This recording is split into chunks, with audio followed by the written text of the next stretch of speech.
Voici une petite étude intéressante sur la vitesse d'exécution pour la force et l'hypertrophie.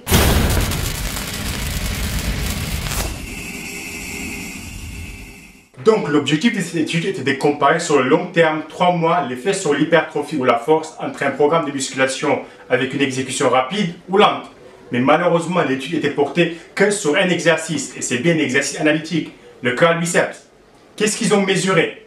Très simple, la taille du biceps et la force sur NRM sur cet exercice.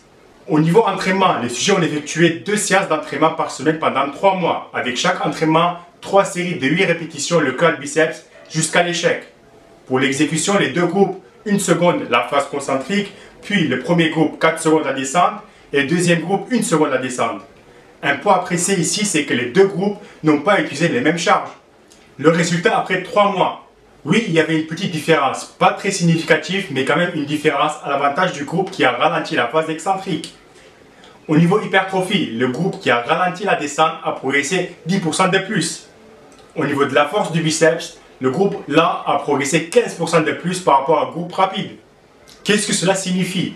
Est-ce qu'il faut ralentir l'exécution pour construire plus de muscles et être plus fort? Non. Le volume total de la séance et surtout la surcharge progressive sont les facteurs qui comptent le plus pour progresser et construire du muscle. Ici, cette étude nous montre qu'avec un exercice analytique comme le curl biceps, extension polytriceps, le leg curl, leg extension écarté pour les pecs, avec ces exercices, ralentir la phase excentrique ne sera pas une mauvaise idée. Mais pour les exos de base, il faut contrôler le poids, mais aller vite et être explosif pour avoir les résultats les plus optimaux possibles. Contrôler avec exécution rapide à 100 kg développé couché, je peux faire 4 séries de 7 à 8 répétitions. Ça fait au total 30 répétitions. Par contre, si je mets 4 secondes pour descendre la barre à chaque fois, je vais pouvoir faire que 5 répétitions.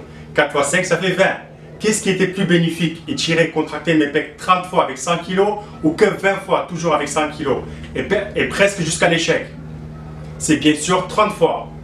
Voilà, rapide mais contrôlé sur les exercices de base et si vous voulez une exécution un peu plus lente sur les exercices analytiques.